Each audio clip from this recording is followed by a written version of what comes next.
do any of the work as it is in the book, I quickly want to show you something. If we have constant velocity, and if we have constant acceleration, what is the difference? Let's say our constant velocity is 2 meters per second, and let's say our constant acceleration is 3 meters per second squared. Now, first of all, the definition of velocity is a rate of change of displacement. Are you all with me? The definition of acceleration is a rate of change of velocity. This one, speed, is displacement divided by time. Acceleration is velocity over time. All right. So, if I say I am traveling at a constant velocity of 2 meters per second, it means in the first second I will travel a distance of 2 meters, which means my speed is 2 meters per second.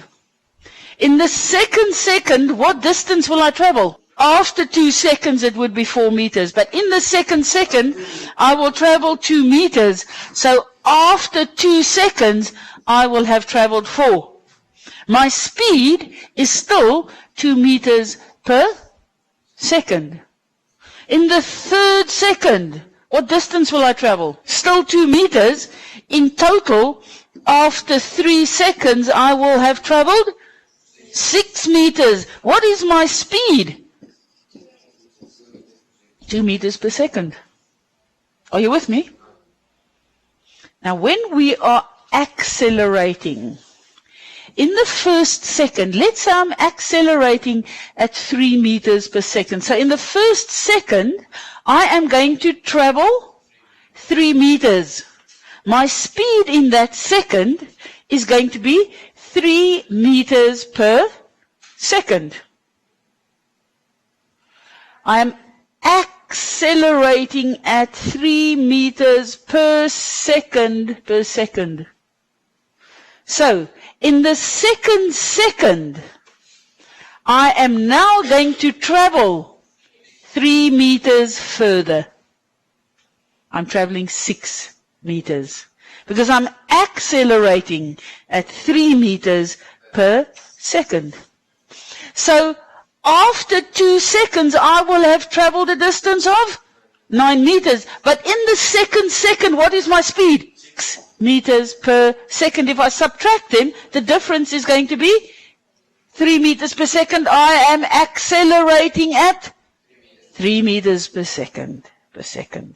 So in the third second, I must travel 3 meters further than in the previous. I'm going to travel 9 meters, which means in total, I will have traveled 18 meters.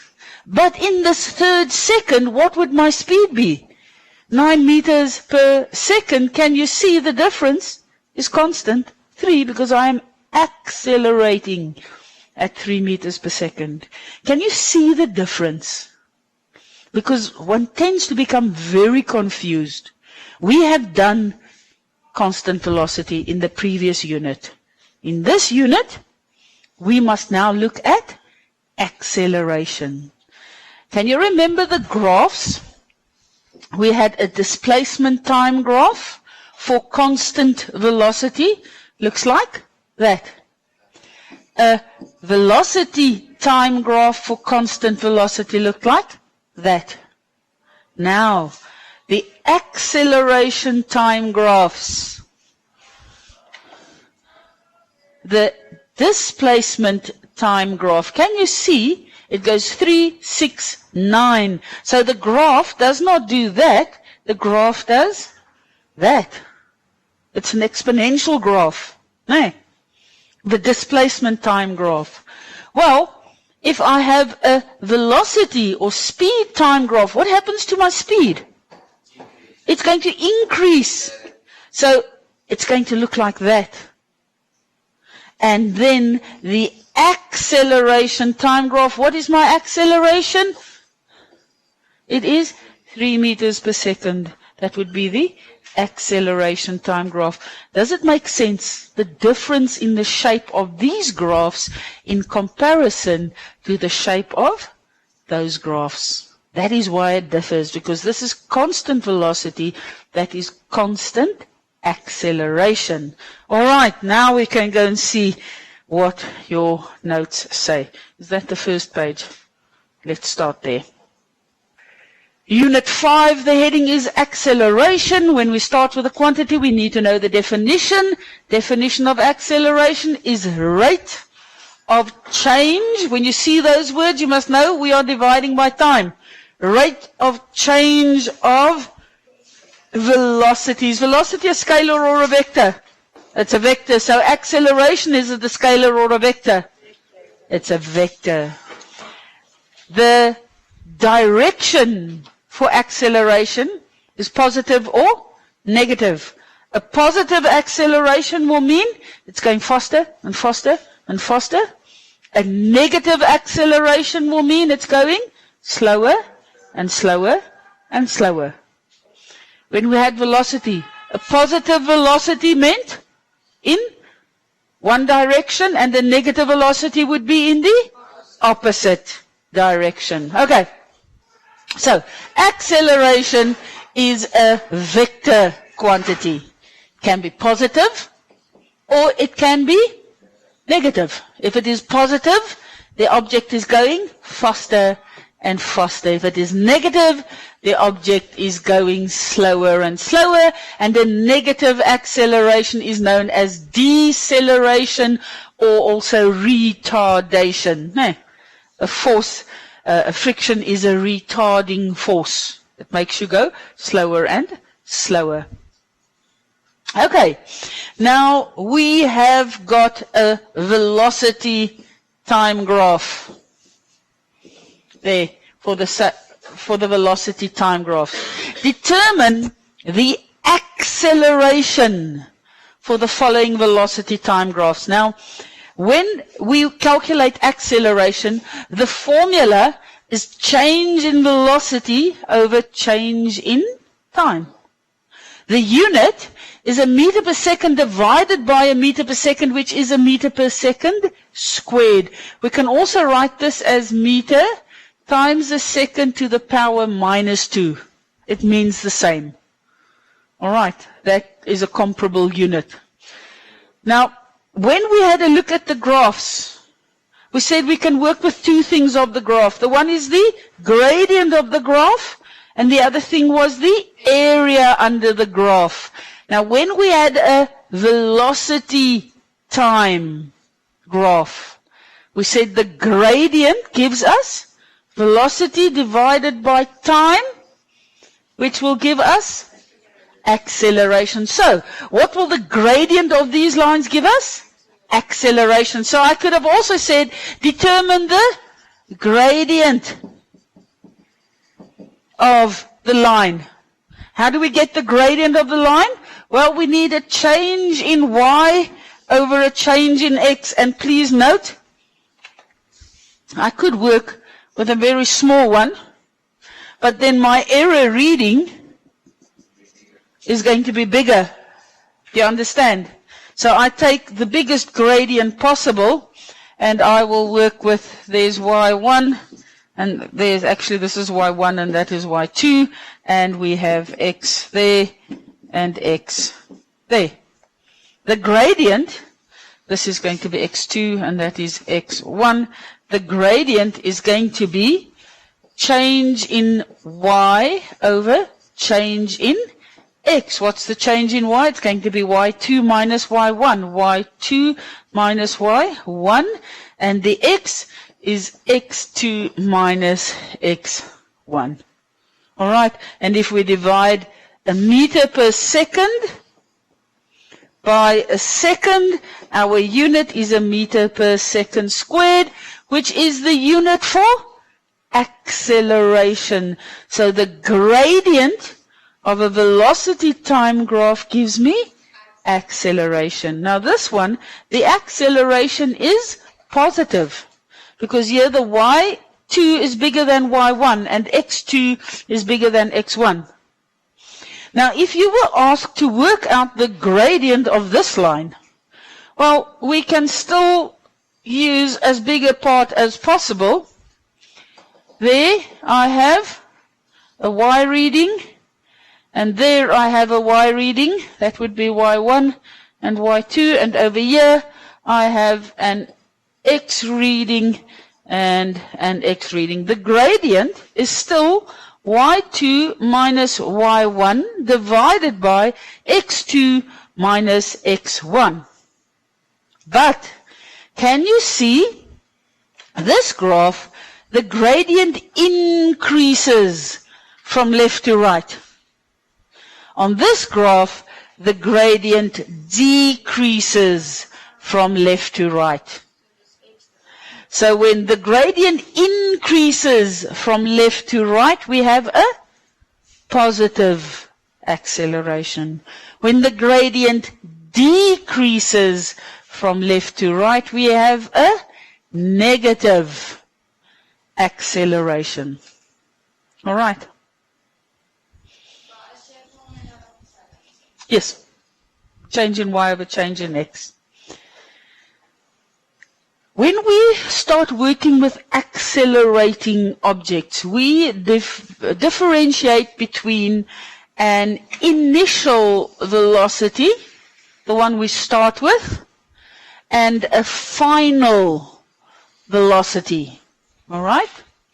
Now, when we work with it in a formula to prevent us from becoming confused, we work with initial velocity as a small letter u and final velocity as a v. So the change in velocity, remember the triangle means change in velocity, is final velocity minus initial velocity. If my final velocity is 2 meters per second and my initial velocity was 10 meters per second, if my final velocity is 2 meters per second and my initial is 10 meters per second, what is my change in velocity? 10 minus 2. It is final minus initial. It is v minus u, so it is 2 minus 10, it would be minus 8. En over die T is dit over the top. Yeah. Okay. Do you understand? Your velocity can be negative because it means it's going in the opposite direction to what it started out in. All right. Just here repetition, the gradient of a line, change in y over change in x. If we have a velocity time graph, the gradient gives me acceleration.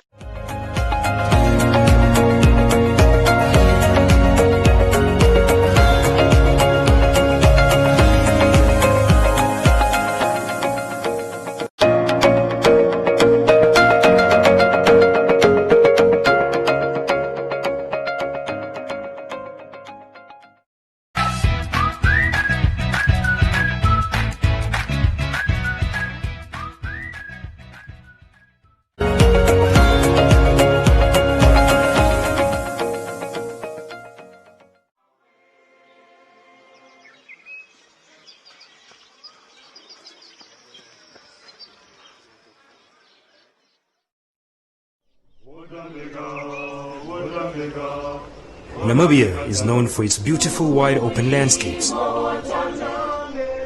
However, these deserted spaces also pose numerous educational challenges in our country's rural areas. Because of this, many learners are denied access to proper teaching and learning. At EduVision, we believe that education is the starting point to a journey of endless possibilities.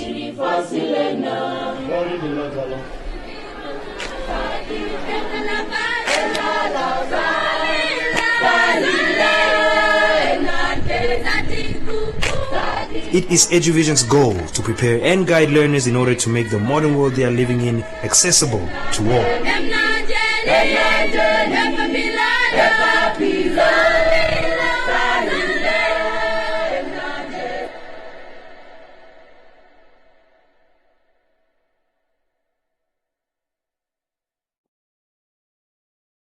The wait is finally over! The leaders want to run away with it! Those at the bottom will fight to survive! There is so much to expect! It's as good as it gets! And there is no feeling like that feeling! A game of marching, a game of thrills!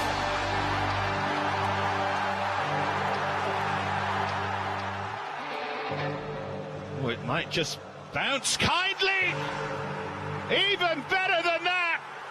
Live sport is back on GoTV. It doesn't get any better than catching all the action from La Liga, Serie A, the Premier League, and WWE as it happens. Take it all in. Get GoTV and subscribe for the ultimate live sport on SuperSport with GoTV Max. GoTV. Live it, love it.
We had a look at the graphs, and we said then, just to recap very carefully, acceleration is a rate of change of velocity. All right.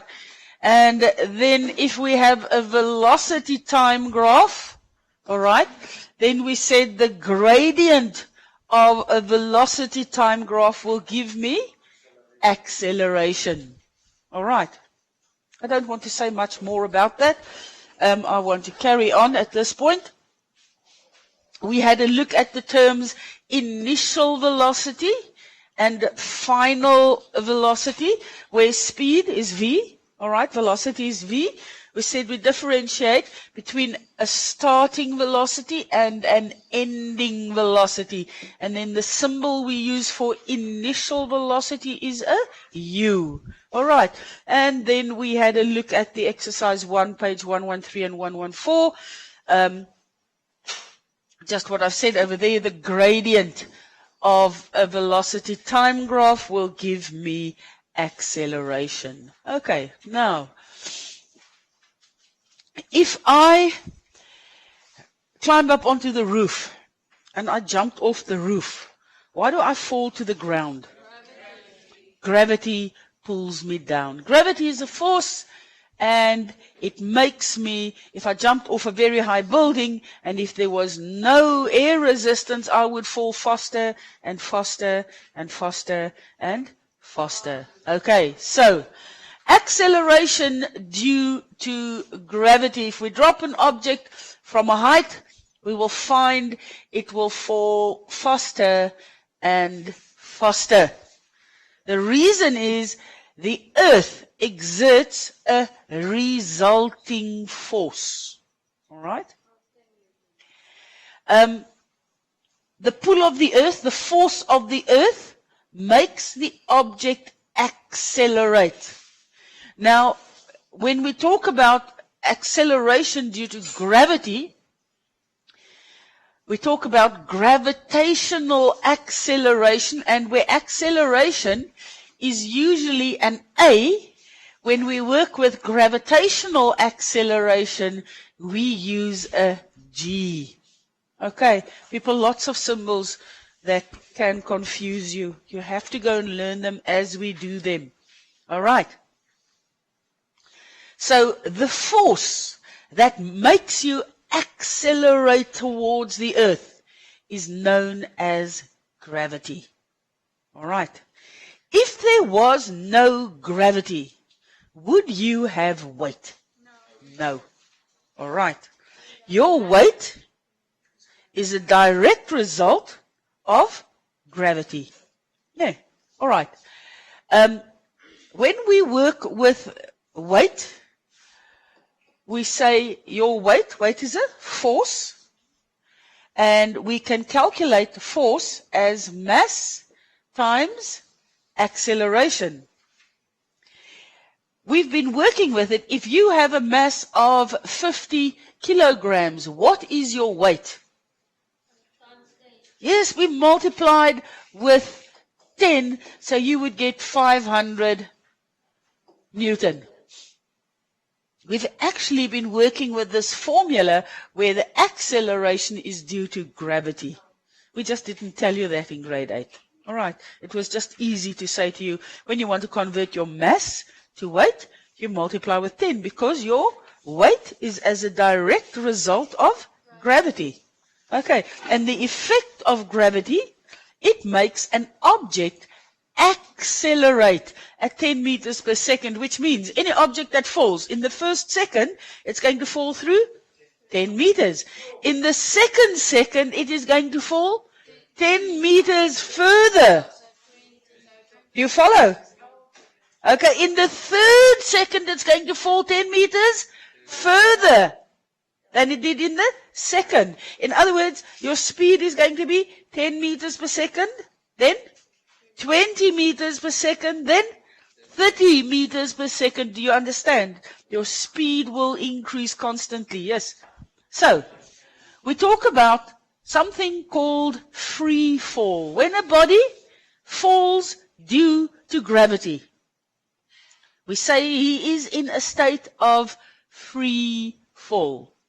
So, when you are in a state of free fall, it implies there are no opposing forces, and the body will fall with constant acceleration. Now, here on Earth, is that ever truly possible? No, because there is air friction. But if the object is small enough and the surface is smooth enough, over a short distance, we can accept that the influence of the friction is negligible. We ignore it. Okay. So, when I refer to the term free fall, then you are falling due to gravity. Any opposing forces? No. So you will go faster and faster and faster and faster. All right.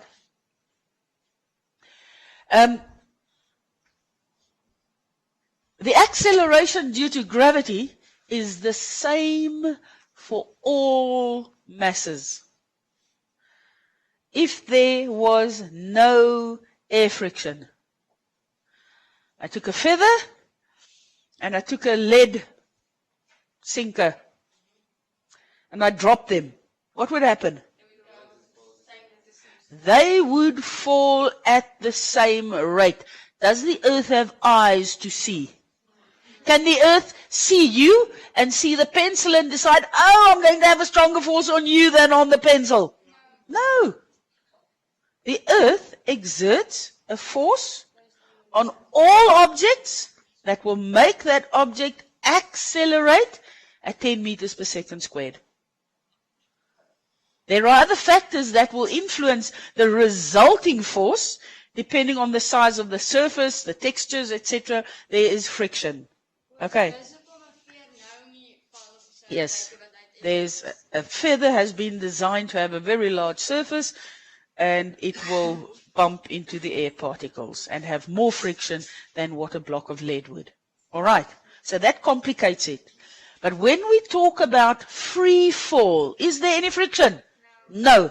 So any two objects, whether I have a big boulder like this, and I have a tiny little rubber, and we drop them from the same height, if there was no friction, they would hit the ground at the same time.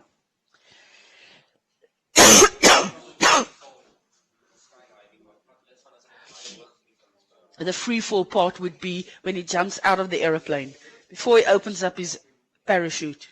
Then, well, he's not yet, the faster you go, the more friction becomes, and the bigger your surface area, the more. So, technically speaking, I don't think he's ever really in a state of perfect free fall. But they refer to that first part as free fall, because they are accelerating, going faster and faster. All right. People, acceleration due to gravity is the same for all masses the Earth can't see. Okay. Any object would be accelerated at a rate of 10 meters per second squared. People, if we go and have a look at it, on the Earth, the force of gravity will exert a force of 10 Newton for each kilogram of mass. It's just a ratio. If you have a mass of 1 kilogram, the weight is going to be 10 Newton. And if you have a mass of 50 kilogram, the weight is going to be 500 Newton. To make an object accelerate at 10 meters per second squared, if I have a small one, I need a smaller force.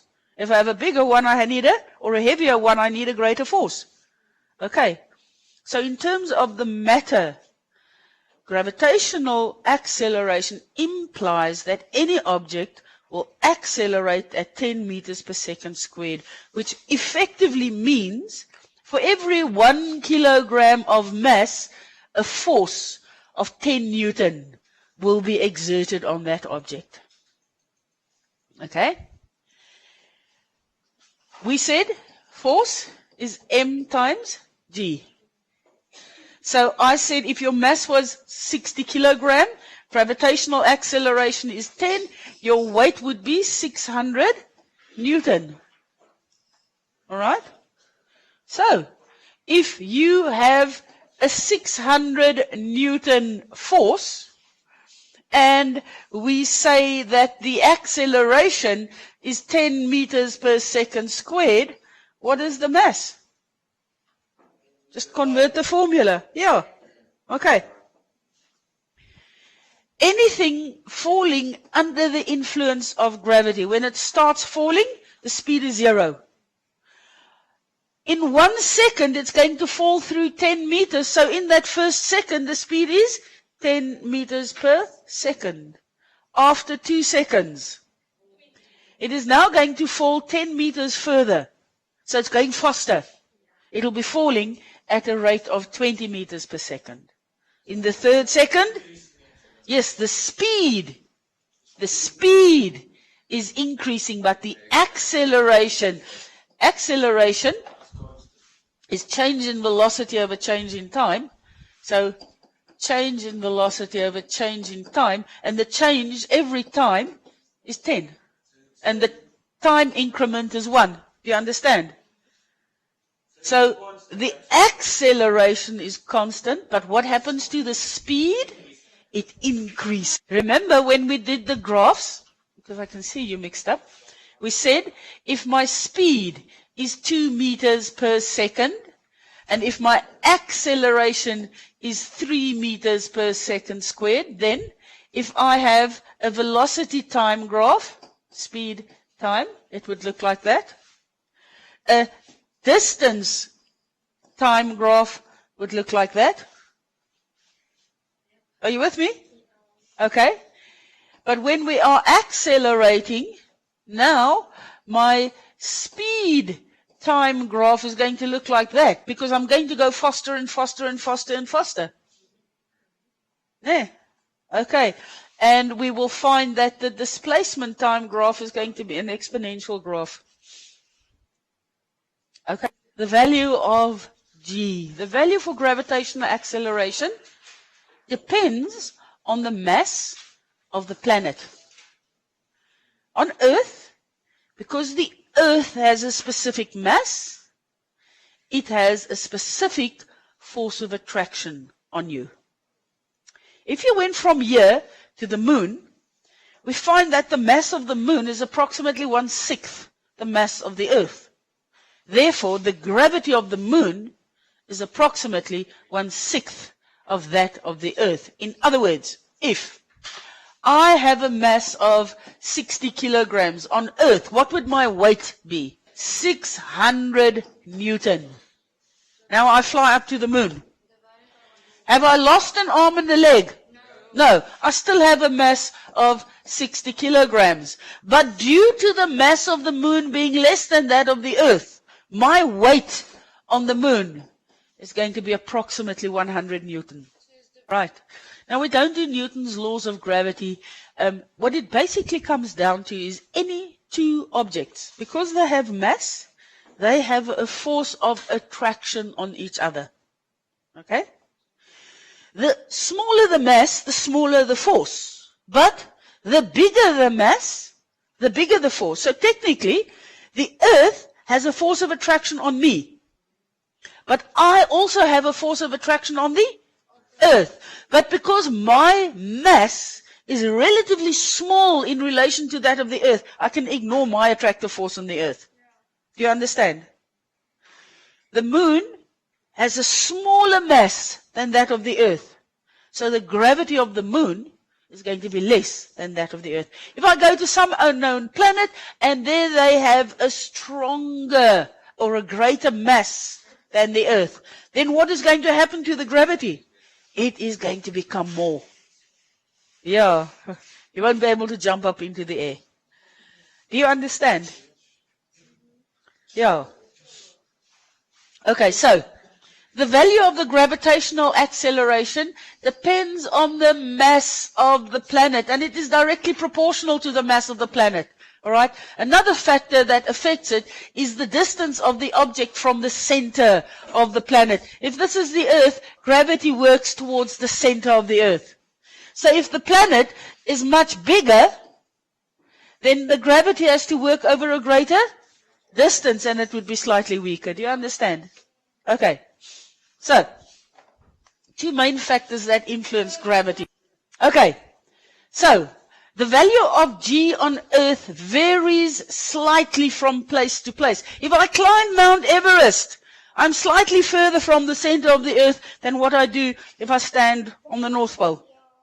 All right. Also, the Earth is slightly flattened. In other words, if you stand on the equator, you're also slightly further from the center of the Earth than what you would on the North or South Pole. You understand?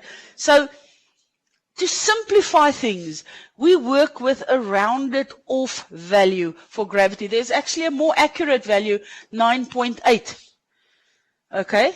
Meters per second squared. But we round it off to 10. All right. So, we round the value off to 10 meters per second squared. The moon has approximately 1/6 the mass of the Earth. Therefore, what happens to the gravity? It's going to be 1/6 of that of the Earth. So if your mass on Earth is 60 kilograms, your weight would be 600 Newton. So if you go to the moon, your mass is still 60. You've not lost an arm and a leg. The amount of matter is still the same. But what happens to your weight? It becomes less. Okay.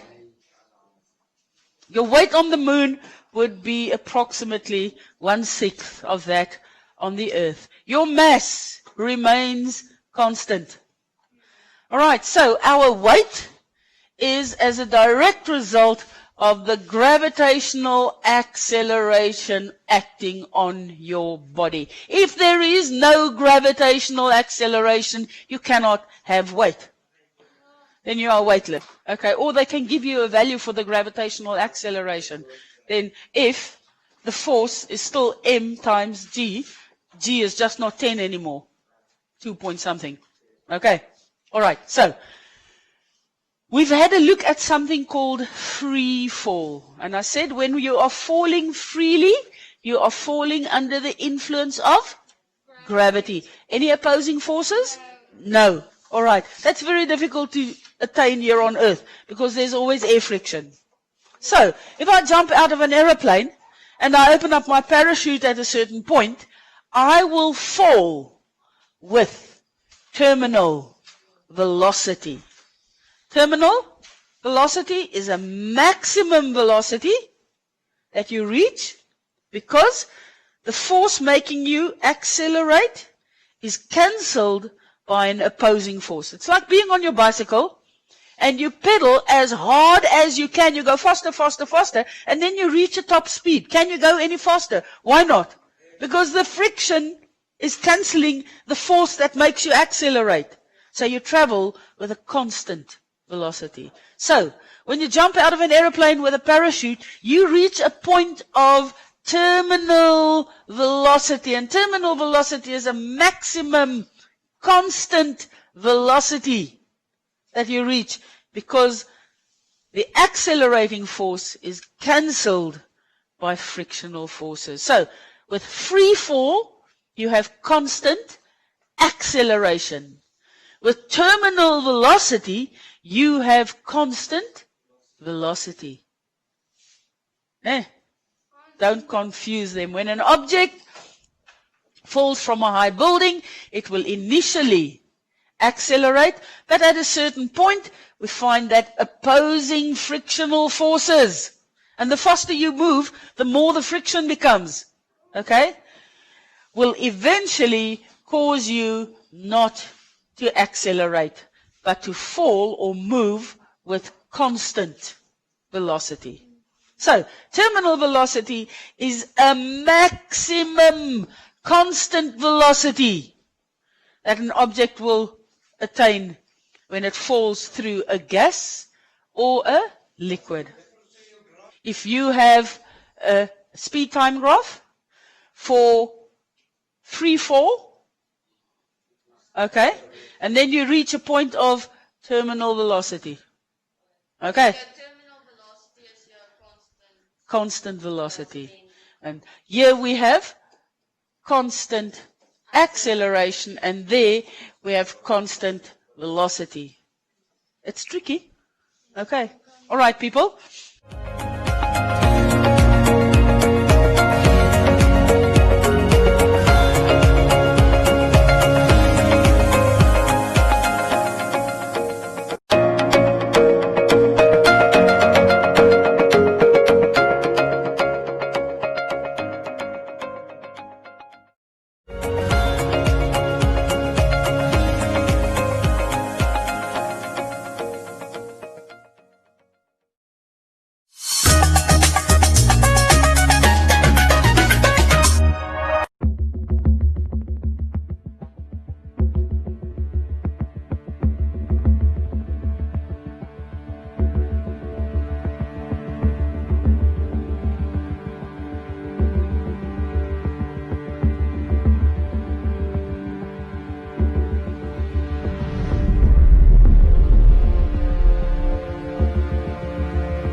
You unravel me with a melody. You surround me with a song of deliverance from my enemies, till all my fears have gone. I'm no longer a slave to fear. I am a child of God. I'm no longer a slave to fear. I am a child of God.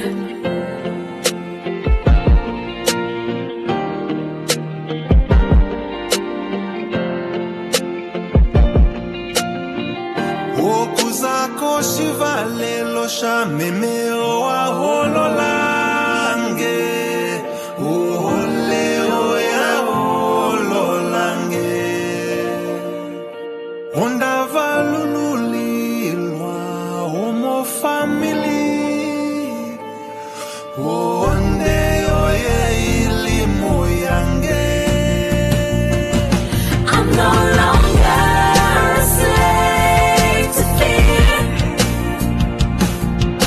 I am a child of God. I'm no longer a slave to fear. I am a child of God. I'm no longer a slave to fear. I am a child of God. I'm no longer a slave to fear. Check it. I am a child of God. I'm kinda under Wakanda, I kind of the hunger for freedom deliberate. I used to carry the memories of sin on my back, size of a pyramid. I guess the message is clear, to live is for Christ, is how I deliver it. I am no longer a slave to sin, I'm free, look at the documents. I got an acre in Jesus, my hero. Look at the monuments. I am a part of the family tree, yeah, one of the occupants. He paid the price of sin in full, covered emoluments. Sometimes a fairy tale, very well, but I know him very well. He is simple to get, but deep, like 100 buried wells. He's got a name known to man, his name is Emmanuel. I am no longer a slave to fear. I got the manual. I am no longer a slave to sin. Why? He's got the manual. We've been liberated from a bondage. We're the sons and the daughters. Let us sing our freedom. Oh, oh, oh.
struggles. They gotta really love you. You never let my side, I wanna embrace you, I wanna hug you. The devil is a liar, his tongue is so deceitful. I used to have a lot of fear, that God, you the greatest. I know, God knows I'm a child of his. I've got nothing to fear, thanks for the blessings, Lord. In the name of the Father, the Son, and the Holy Spirit, I'm no longer a slave to fear.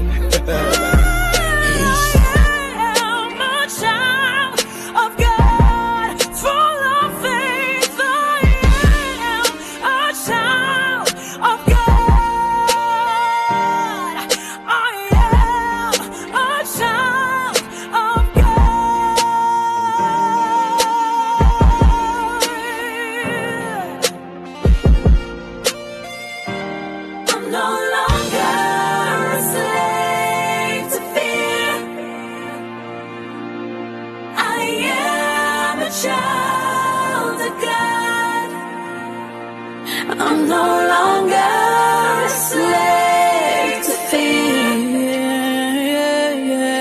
I am a child of God.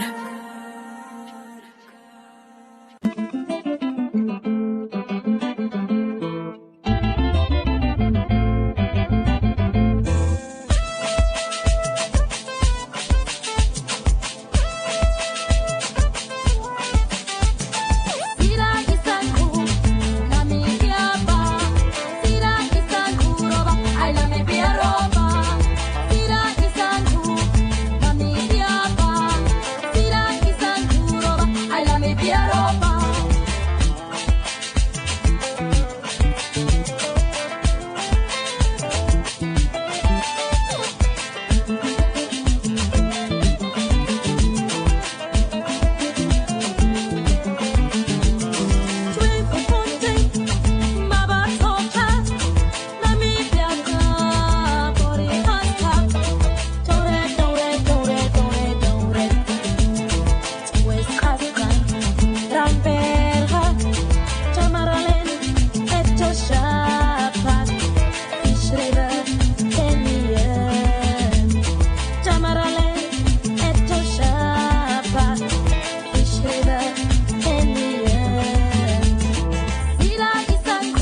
One day we went to I think it's the opening of Oshakati Stadium. Then I was a lead singer there. Then this DJ Remind came to me. I was like, "Hi, don't you want to be a solo artist?" I said, "What is solo?" Ladies and gentlemen, my name is DJ Siambra Masgrim Kwampiri Perez Kampuka Pleasure returning from the Mighty region. Every Friday, what's up? Every Friday, Abdallah is joining us in the hot seat. She said it right. She said it right. She said it right. Welcome to the tribe. Thank you so much. Hi to Holland, Namibia. Welcome to the tribe on One Africa TV. My name is Shay the Goddess, and I keep you company every Friday along with some of Namibia's biggest artists right here on this platform.